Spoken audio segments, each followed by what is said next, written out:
I continued the labors of the village school as actively and faithfully as I could. It was truly hard work at first. Some time elapsed before, with all my efforts, I could comprehend my scholars and their nature. Wholly untaught, with faculties quite torpid, they seemed to me hopelessly dull, and, at first sight, all dull alike, but I soon found I was mistaken. There was a difference amongst them as amongst the educated, and when I got to know them, and they me, this difference rapidly developed itself. Their amazement at me, my language, my rules, and ways, once subsided, I found some of these heavy-looking, gaping rustics wake up into sharp-witted girls enough. Many showed themselves obliging, and amiable too, and I discovered amongst them not a few examples of natural politeness, and innate self-respect, as well as of excellent capacity, that won both my goodwill and my admiration. These soon took a pleasure in doing their work well, in keeping their persons neat, in learning their tasks regularly, in acquiring quiet and orderly manners. The rapidity of their progress, in some instances, was even surprising, and an honest and happy pride I took in it. Besides, I began personally to like some of the best girls, and they liked me. I had amongst my scholars several farmers' daughters, young women grown, almost. These could already read, write, and sew, and to them I taught the elements of grammar, geography, history, and the finer kinds of needlework. I found estimable characters amongst them, characters desirous of information and disposed for improvement, with whom I passed many a pleasant evening hour in their own homes. Their parents then, the farmer and his wife, loaded me with attentions. There was an enjoyment in accepting their simple kindness, and in repaying it by a consideration, a scrupulous regard to their feelings, to which they were not, perhaps, at all times accustomed, and which both charmed and benefited them, because, while it elevated them in their own eyes, it made them emulous to merit the deferential treatment they received. I felt I became a favorite in the neighborhood. Whenever I went out, I heard on all sides cordial salutations, and was welcomed with friendly smiles. To live amidst general regard, though it be but the regard of working people, is like sitting in sunshine, calm and sweet, serene inward feelings bud and bloom under the ray. At this period of my life, my heart far oftener swelled with thankfulness than sank with dejection, and yet, reader, to tell you all, in the midst of this calm, this useful existence, after a day passed in honorable exertion amongst my scholars, an evening spent in drawing or reading contentedly alone, I used to rush into strange dreams at night, dreams many-colored, agitated, full of the ideal, the stirring, the stormy dreams where, amidst unusual scenes, charged with adventure, with agitating risk and romantic chance, I still again and again met Mr. Rochester, always at some exciting crisis, and then the sense of being in his arms, hearing his voice, meeting his eye, touching his hand and cheek, loving him, being loved by him, the hope of passing a lifetime at his side, would be renewed, with all its first force and fire. Then I awoke. Then I recalled where I was, and how situated. Then I rose up on my curtainless bed, trembling and quivering, and then the still, dark night witnessed the convulsion of despair, and heard the burst of passion. By 9 o'clock the next morning I was punctually opening the school, tranquil, settled, prepared for the steady duties of the day. Rosamond Oliver kept her word in coming to visit me. Her call at the school was generally made in the course of her morning ride. She would canter up to the door on her pony, followed by a mounted livery servant. Anything more exquisite than her appearance, in her purple habit, with her Amazon's cap of black velvet placed gracefully above the long curls that kissed her cheek and floated to her shoulders, can scarcely be imagined, and it was thus she would enter the rustic building, and glide through the dazzled ranks of the village children. She generally came at the hour when Mr. Rivers was engaged in giving his daily catechizing lesson. Keenly, I fear, did the eye of the visitress pierce the young pastor's heart. A sort of instinct seemed to warn him of her entrance, even when he did not see it, and when he was looking quite away from the door, if she appeared at it, his cheek would glow, and his marble-seeming features, though they refused to relax, changed indescribably, and in their very quiescence became expressive of a repressed fervor, stronger than working muscle or darting glance could indicate. Of course, she knew her power, indeed, he did not, because he could not conceal it from her. In spite of his Christian stoicism, when she went up and addressed him, and smiled gaily, encouragingly, even fondly in his face, his hand would tremble and his eye burn. He seemed to say, with his sad and resolute look, if he did not say it with his lips, "I love you, and I know you prefer me. It is not despair of success that keeps me dumb. If I offered my heart, I believe you would accept it. But that heart is already laid on a sacred altar, the fire is arranged round it. It will soon be no more than a sacrifice consumed." And then she would pout like a disappointed child, a pensive cloud would soften her radiant vivacity, she would withdraw her hand hastily from his, and turn in transient petulance from his aspect, at once so heroic and so martyr-like. St. John, no doubt, would have given the world to follow, recall, retain her, when she thus left him, but he would not give one chance of heaven, nor relinquish, for the Elysium of her love, one hope of the true, eternal paradise. Besides, he could not bind all that he had in his nature, the rover, the aspirant, the poet, the priest, in the limits of a single passion. He would not renounce his wild field of mission warfare for the parlors and the peace of Vale Hall. I learned so much from himself in an inroad I once, despite his reserve, had the daring to make on his confidence. Miss Oliver already honored me with frequent visits to my cottage. I had learnt her whole character, which was without mystery or disguise. She was coquettish but not heartless, exacting, but not worthlessly selfish. She had been indulged from her birth, but was not absolutely spoilt. She was hasty, but good-humored, vain, she could not help it, when every glance in the glass showed her such a flush of loveliness, but not affected, liberal-handed, innocent of the pride of wealth, ingenuous, sufficiently intelligent, gay, lively, and unthinking. She was very charming, in short, even to a cool observer of her own sex like me, but she was not profoundly interesting or thoroughly impressive. A very different sort of mind was hers from that, for instance, of the Sisters of St. John. Still, I liked her almost as I liked my pupil Adele, except that, for a child whom we have watched over and taught, a closer affection is engendered than we can give an equally attractive adult acquaintance. She had taken an amiable caprice to me. She said I was like Mr. Rivers, only, certainly, she allowed, not 1/10 so handsome, though I was a nice neat little soul enough, but he was an angel. I was, however, good, clever, composed, and firm, like him. I was a lusus naturae, she affirmed, as a village schoolmistress. She was sure my previous history, if known, would make a delightful romance.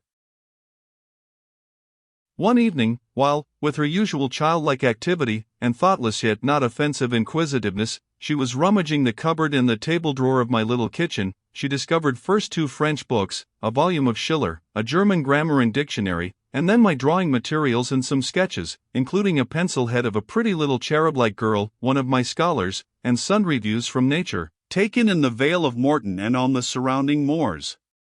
She was first transfixed with surprise, and then electrified with delight. Had I done these pictures? Did I know French and German? What a love, what a miracle I was! I drew better than her master in the first school in S. Would I sketch a portrait of her, to show to Papa? With pleasure, I replied, and I felt a thrill of artist delight at the idea of copying from so perfect and radiant a model. She had then on a dark blue silk dress, her arms and her neck were bare, her only ornament was her chestnut tresses, which waved over her shoulders with all the wild grace of natural curls. I took a sheet of fine cardboard, and drew a careful outline. I promised myself the pleasure of coloring it, and, as it was getting late then, I told her she must come and sit another day. She made such a report of me to her father, that Mr. Oliver himself accompanied her next evening, a tall, massive-featured, middle-aged, and grey-headed man, at whose side his lovely daughter looked like a bright flower near a hoary turret. He appeared a taciturn, and perhaps a proud personage, but he was very kind to me. The sketch of Rosamond's portrait pleased him highly. He said I must make a finished picture of it. He insisted, too, on my coming the next day to spend the evening at Vale Hall. I went. I found it a large, handsome residence, showing abundant evidences of wealth in the proprietor. Rosamond was full of glee and pleasure all the time I stayed. Her father was affable, and when he entered into conversation with me after tea, he expressed in strong terms his approbation of what I had done in Morton School, and said he only feared, from what he saw and heard, I was too good for the place, and would soon quit it for one more suitable. Indeed, cried Rosamond, she is clever enough to be a governess in a high family, Papa. I thought I would far rather be where I am than in any high family in the land. Mr. Oliver spoke of Mr. Rivers, of the Rivers family, with great respect. He said it was a very old name in that neighborhood, that the ancestors of the house were wealthy, that all Morton had once belonged to them, that even now he considered the representative of that house might, if he liked, make an alliance with the best. He accounted it a pity that so fine and talented a young man should have formed the design of going out as a missionary. It was quite throwing a valuable life away. It appeared, then, that her father would throw no obstacle in the way of Rosamond's union with St. John. Mr. Oliver evidently regarded the young clergyman's good birth, old name, and sacred profession as sufficient compensation for the want of fortune. It was the 5th of November, and a holiday. My little servant, after helping me to clean my house, was gone, well satisfied with the fee of a penny for her aid. All about me was spotless and bright, scoured floor, polished grate, and well-rubbed chairs. I had also made myself neat, and had now the afternoon before me to spend as I would. The translation of a few pages of German occupied an hour, then I got my palette and pencils, and fell to the more soothing, because easier occupation, of completing Rosamond Oliver's miniature. The head was finished already, there was but the background to tint and the drapery to shade off, a touch of carmine, too, to add to the ripe lips, a soft curl here and there to the tresses, a deeper tinge to the shadow of the lash under the azured eyelid. I was absorbed in the execution of these nice details, when, after one rapid tap, my door unclosed, admitting St. John Rivers. "I am come to see how you are spending your holiday," he said. "Not, I hope, in thought?" "No, that is well, while you draw you will not feel lonely. You see, I mistrust you still, though you have borne up wonderfully so far. I have brought you a book for evening solace," and he laid on the table a new publication, a poem, one of those genuine productions so often vouchsafed to the fortunate public of those days, the golden age of modern literature. Alas! The readers of our era are less favored. But courage! I will not pause either to accuse or repine. I know poetry is not dead, nor genius lost, nor has mammon gained power over either, to bind or slay. They will both assert their existence, their presence, their liberty and strength again one day. Powerful angels, safe in heaven. They smile when sordid souls triumph, and feeble ones weep over their destruction. Poetry destroyed? Genius banished? No. Mediocrity, no. Do not let envy prompt you to the thought. No, they not only live, but reign and redeem, and without their divine influence spread everywhere, you would be in hell, the hell of your own meanness. While I was eagerly glancing at the bright pages of Marmion, for Marmion it was, St. John stooped to examine my drawing. His tall figure sprang erect again with a start. He said nothing. I looked up at him, he shunned my eye. I knew his thoughts well, and could read his heart plainly. At the moment I felt calmer and cooler than he. I had then temporarily the advantage of him, and I conceived an inclination to do him some good, if I could. With all his firmness and self-control, thought I, he tasks himself too far, locks every feeling and pang within, expresses, confesses, imparts nothing. I am sure it would benefit him to talk a little about this sweet Rosamond, whom he thinks he ought not to marry. I will make him talk.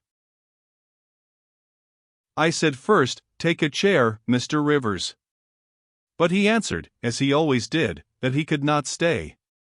Very well, I responded, mentally, stand if you like, but you shall not go just yet. I am determined. Solitude is at least as bad for you as it is for me.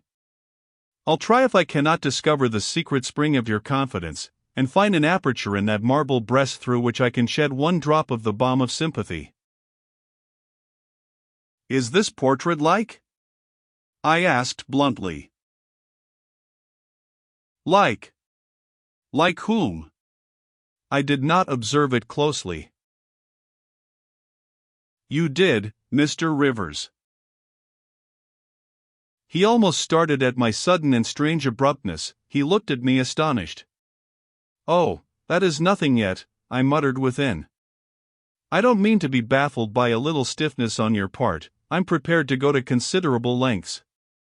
I continued, you observed it closely and distinctly, but I have no objection to your looking at it again, and I rose and placed it in his hand. A well-executed picture, he said, very soft, clear coloring, very graceful and correct drawing. Yes, I know all that. But what of the resemblance? Who is it like? Mastering some hesitation, he answered, Miss Oliver, I presume. Of course. And now, sir, to reward you for the accurate guess, I will promise to paint you a careful and faithful duplicate of this very picture, provided you admit that the gift would be acceptable to you. I don't wish to throw away my time and trouble on an offering you would deem worthless. He continued to gaze at the picture. The longer he looked, the firmer he held it, the more he seemed to covet it.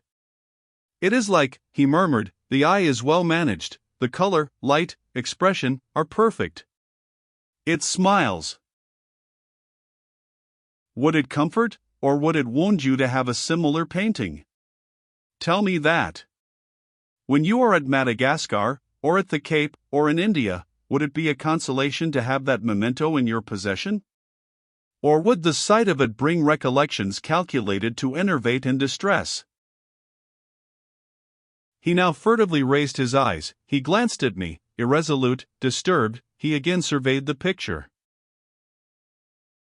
That I should like to have it is certain, whether it would be judicious or wise is another question. Since I had ascertained that Rosamond really preferred him, and that her father was not likely to oppose the match, I, less exalted in my views than St. John, had been strongly disposed in my own heart to advocate their union. It seemed to me that, should he become the possessor of Mr. Oliver's large fortune, he might do as much good with it as if he went and laid his genius out to wither, and his strength to waste, under a tropical sun. With this persuasion I now answered. As far as I can see, it would be wiser and more judicious if you were to take to yourself the original at once. By this time he had sat down, he had laid the picture on the table before him, and with his brow supported on both hands, hung fondly over it. I discerned he was now neither angry nor shocked at my audacity. I sought even that to be thus frankly addressed on a subject he had deemed unapproachable, to hear it thus freely handled, was beginning to be felt by him as a new pleasure and unhoped for relief. Reserved people often really need the frank discussion of their sentiments and griefs more than the expansive. The sternest seeming stoic is human after all, and to burst with boldness and goodwill into the silent seat of their souls is often to confer on them the first of obligations. She likes you, I am sure, said I, as I stood behind his chair, and her father respects you. Moreover, she is a sweet girl, rather thoughtless, but you would have sufficient thought for both yourself and her. You ought to marry her. Does she like me? He asked. Certainly, better than she likes anyone else. She talks of you continually, there is no subject she enjoys so much or touches upon so often. It is very pleasant to hear this, he said, very, go on for another quarter of an hour. And he actually took out his watch and laid it upon the table to measure the time. But where is the use of going on, I asked, when you are probably preparing some iron blow of contradiction, or forging a fresh chain to fetter your heart? Don't imagine such hard things. Fancy me yielding and melting, as I am doing, human love rising like a freshly opened fountain in my mind and overflowing with sweet inundation all the field I have so carefully and with such labor prepared, so assiduously sown with the seeds of good intentions, of self-denying plans. And now it is deluged with a nectarous flood, the young germs swamped, delicious poison cankering them. Now I see myself stretched on an ottoman in the drawing-room at Vale Hall at my bride Rosamond Oliver's feet. she is talking to me with her sweet voice, gazing down on me with those eyes your skillful hand has copied so well, smiling at me with these coral lips. She is mine, I am hers, this present life and passing world suffice to me. Hush! Say nothing, my heart is full of delight, my senses are entranced, let the time I marked pass in peace. I humored him, the watch ticked on, he breathed fast and low, I stood silent. Amidst this hush the quartet sped, he replaced the watch, laid the picture down, rose, and stood on the hearth. Now, said he, that little space was given to delirium and delusion. I rested my temples on the breast of temptation, and put my neck voluntarily under her yoke of flowers. I tasted her cup. The pillow was burning, there is an asp in the garland, the wine has a bitter taste, her promises are hollow, her offers false, I see and know all this. I gazed at him in wonder.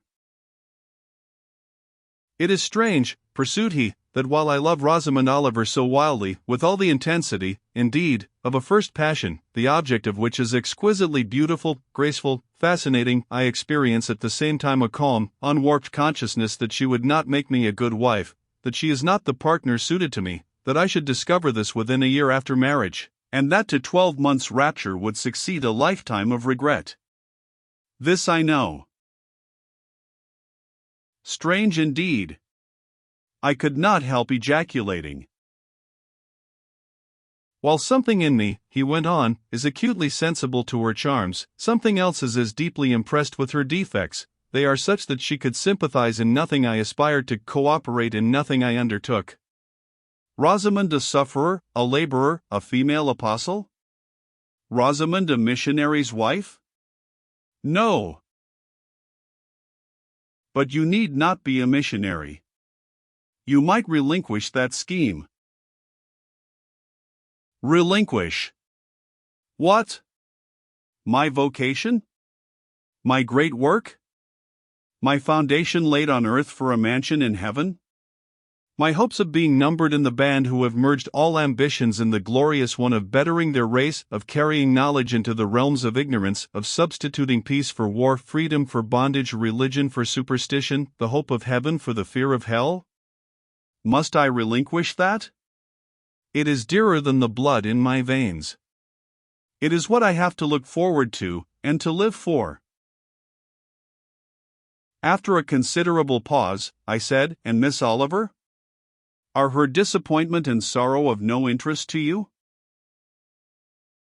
Miss Oliver is ever surrounded by suitors and flatterers. In less than a month, my image will be effaced from her heart.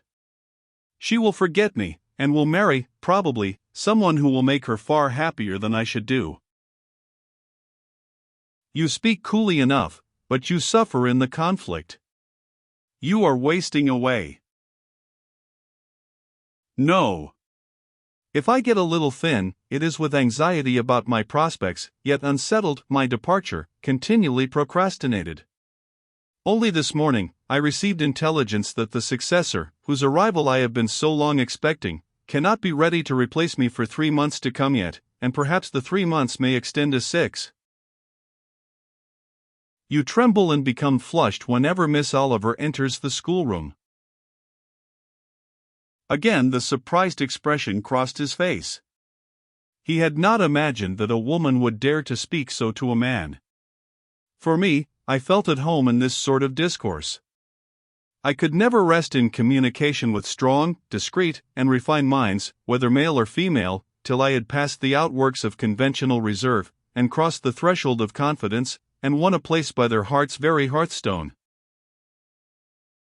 You are original, said he, and not timid. There is something brave in your spirit, as well as penetrating in your eye, but allow me to assure you that you partially misinterpret my emotions. You think them more profound and potent than they are. You give me a larger allowance of sympathy than I have a just claim to. When I color, and when I shake before Miss Oliver, I do not pity myself. I scorn the weakness. I know it is ignoble, a mere fever of the flesh, not, I declare, the convulsion of the soul.